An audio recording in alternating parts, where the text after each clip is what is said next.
The only way other people will listen to you and the great ideas that I'm sure you have is when you create an identity that is so strong and that is so successful in whatever they set their mind to that your very name is a rebellion against the compromised world you live in.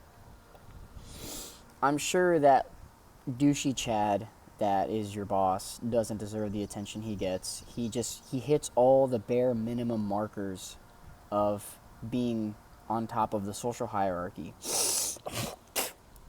And you can see that. But instead of knowing how to beat him, which you do, you choose every single day the things that keep him above you. And that's the interesting thing is nobody is winning harder than you. You're just picking to lose every single day. Love is a choice. When you're in a relationship, you get to choose whoever you're with every single day. You get to consider them. You get to be nice to them. You get to pour into them because they're going to pour into you, and it's like an infinite spiral of growth. If you can't do that for yourself, you don't deserve anything, right? If you don't keep the thing you know you're not supposed to be eating out of your mouth, you don't deserve the abs you want. If you can't choose to do the extra work that you know will help you go through like a creative block that'll increase your earnings, you don't deserve to make that money. If you don't put the hour in whatever facet of life that you're trying to develop, you don't deserve to be at the highest level of whatever the hell you're pursuing. You wake up, you grab it, you jerk it, and you expel energy immediately. The first thing you do every morning is rid yourself of vigor. And then you go throughout your day feeling bad for yourself when you essentially stabbed yourself and now you're bleeding on other people and nobody wants it. That shit's gross. Get away from them. So you have this idea in your mind of like, man, I know I can outperform this person. I know I can do better. I know exactly how to like do the approach to succeed in the fields that this person is bragging about. Then do it, dude. The difference between you and everybody else is you have the pattern recognition and discernment, but you don't have the execution. This is why a lot of the times they always say people that are dumber are usually better at, like, or they just succeed more than people that think less. Because they look at something and they just go, I just have to do this. And they are literally too dumb to have doubt. Where you come in with having the understanding that you're smart enough to grasp something, it's like somebody in my family, right? They are intelligent enough to understand the new $1,000 diet program they go on because of all the books that they read on dieting, and they go, oh, well, now that I understand this guru's way of me losing weight, I'm not going to follow it anymore. Cute. You haven't gone anywhere. You're near obese and you lost 8 pounds in 5 days. That's water weight for where you're at. That didn't do shit for your ratio. You aren't anyone. You outthink yourself from progress because you're so intelligent. You are so smart, you shoot yourself in the foot by not following instructions.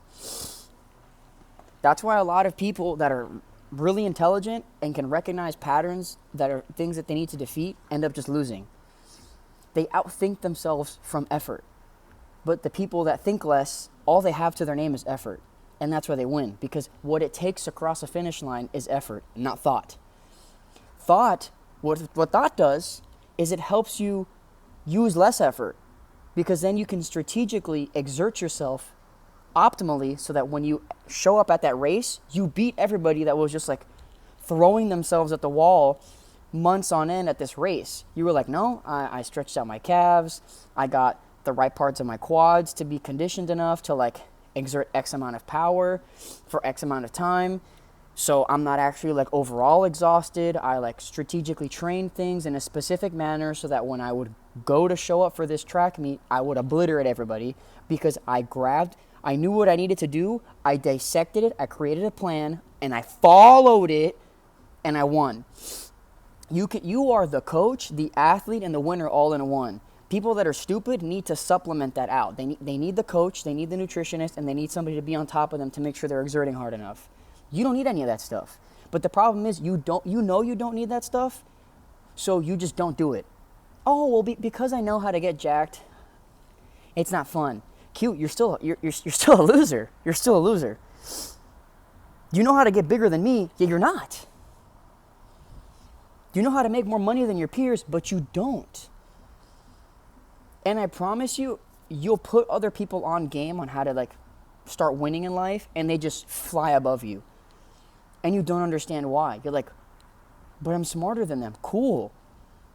That's the thing with them. They're a ball of intention and effort, and once you gave them something to put their effort on, they threw their attempts at the wall until something stuck and worked, and they just rode that up.